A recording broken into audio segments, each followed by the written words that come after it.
P T I حکومت منی budget پاس کروانے پر خوش ہے، لیکن یہ خوش نہیں ہے۔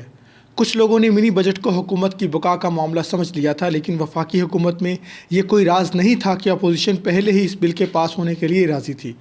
تمام سیاسی حصے داروں کو بتا دیا گیا تھا کہ آئی ایم ایف کے پاس جانا تصویراتی مجبوری تھی۔ کسی کو اختلاف نہیں تھا، بات صرف اس سے سیاسی فائدہ اٹھانے کی تھی۔ اپوزیشن نے ہر ممکن فائدہ اٹھایا۔ پورا معاملہ اس طرح نپٹایا گیا جیسے امید تھی۔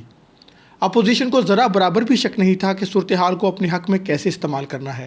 یہ فیصلہ ہو چکا تھا کہ اس بل کو پاکستانی عوام کے ساتھ ہوئے بدترین سانحہ بنا کر پیش کرنا ہے۔ بل میں ویسے بھی یہ دونوں مقاصد حاصل کرنے کے لیے وافر مواد موجود تھا۔ مہنگائی کی تلوار اپوزیشن نے خوب گھمائی، یہ جانتے ہوئے کہ حکومت کے پاس اس کا کوئی جواب شاید ہی ہو، اور جواب واقعتاً نہیں تھا۔ وزراء شہریوں کو یہ باور کروانے میں ناکام رہے ہیں کہ اس بل کے نتیجے میں مہنگائی کی نئی لہر نہیں آئے گی۔ اس پر انہوں نے اپنا خوب تمسخر اڑوایا ہے۔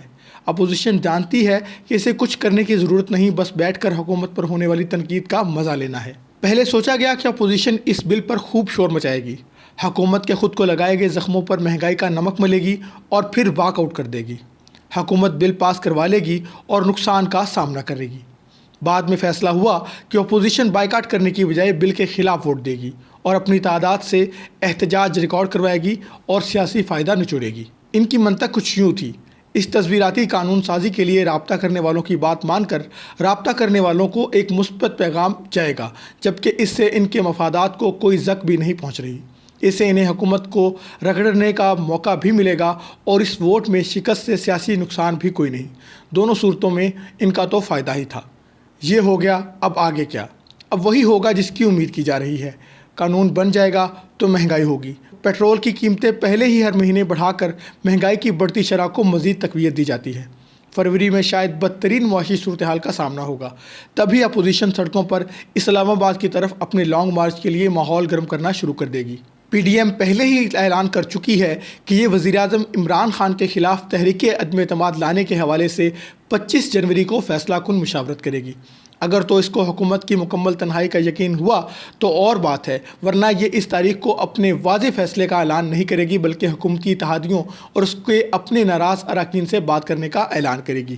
یہ ساری کارروائی اپوزیشن کے خیال کے مطابق اس تاثر کو مضبوط کرنے میں مدد دے گی کہ حکومت ڈھلوان سے لڑک رہی ہے اور خود کو روکنے کا اس کے پاس کوئی طریقہ نہیں۔ یہ تاثر اتحادیوں کو مزید ہتھے سے اکھاڑے گا اور حکومت کے ناراض اراکین کو بھی اپنے مستقبل کے حوالے سے مزید تشویش میں مبتلا کر دے گا۔ جمعرات کو عمران خان اور پرویز خٹک کے مابین ہوئی تلخ کلامی نے پہلے ہی حکومتی بینچوں پر بیٹھے بہت سے لوگوں میں بے یقینی کی لہر دوڑا دی ہے۔ دراڑیں اب گہری ہوتی جا رہی ہیں۔ اپوزیشن کو لگتا ہے کہ یہ اب ان دراڑوں کو قومی اسمبلی میں تحریک عدم اعتماد لانے کے لیے بہتر انداز میں استعمال کرنے کی پوزیشن میں ہے۔ خٹک والا معاملہ اہم ہے، پہلے تو اس لیے کہ حکومت کے لیے اس واقعے کی اس سے بری ٹائمنگ ہو ہی نہیں سکتی تھی، کیونکہ اس نے ایسا تاثر پیدا کر دیا ہے کہ حکومت اندر سے ٹوٹ پھوٹ کا شکار ہے اور اس کی وجہ سے اندرونی اور بیرونی دونوں دباؤ ہیں۔ دوسرے، اس سے زیادہ خطرناک بندے کی طرف سے یہ پیغام نہیں آ سکتا۔ خٹک کا نام کئی بار وزیراعظم عمران خان کے متبادل کے طور پر لیا جاتا رہا ہے۔ وہ واقعتاً چیلنج نہیں ہے، لیکن اگر ایسے افراد کی ایک فہرست تیار کی جائے جن کا اتنا بڑا پروفائل ہو کہ وہ متبادل کے طور پر پیش کیے جا سکیں، تو ان کا نام سر فہرست ہوگا۔ وہ بڑے کائیاں سیاستدان ہیں اور ان میں وہ ٹھہراؤ ہے جو ایک الیکٹیبل اور سابق وزیر اعلیٰ ہونے سے آتا ہے۔ وزیراعظم نے بھی پوری محنت سے خٹک کو ناراض کیا ہے۔ ان کی 5 سالہ حکومت نے پی ٹی آئی کو خیبر پختونخوا میں دوبارہ حکومت بنانے جیسی نادر کامیابی سے نوازا۔ خٹک وزیر اعلیٰ ہی رہنا چاہتے تھے، عمران خان نے انکار کر دیا۔ بدلے میں خٹک نے وزارت داخلہ کا مطالبہ کیا تھا، عمران خان نے پھر انکار کر دیا۔ سونے پہ سہاگا یہ کہ انہوں نے خٹک کو وزیر دفاع کا عہدہ دیا، جو محض دکھاوے کی ایک وزارت ہے۔ اس سب کے ہوتے ہوئے خٹک نے آج نہیں تو کل جوابی کارروائی تو کرنا تھی، اور جمعرات کو جب یہ جوابی کارروائی ہوئی تو اس کا درجہ حرارت بہت ہی بلند تھا۔ اصل بات وہ نہیں جو انہوں نے کہی، بلکہ یہ ہے کہ کس سے کہی۔ پی ٹی آئی اپنی گروہ بندی اور اندرونی لڑائیوں کے لیے مشہور ہے۔ سالوں سے یہ ان اندرونی جھگڑوں سے جوجھ رہی ہے، لیکن کبھی کسی نے خود پارٹی لیڈر پر انگلی نہیں اٹھائی۔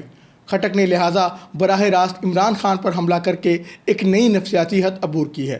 یہ واقعہ اپنے آپ میں شاید اتنا اہم نہ ہوتا، لیکن اس نے حکومتی جماعت کے اندر اس سوچ کو تقویت دی کہ ہم چاروں طرف سے گھر چکے ہیں۔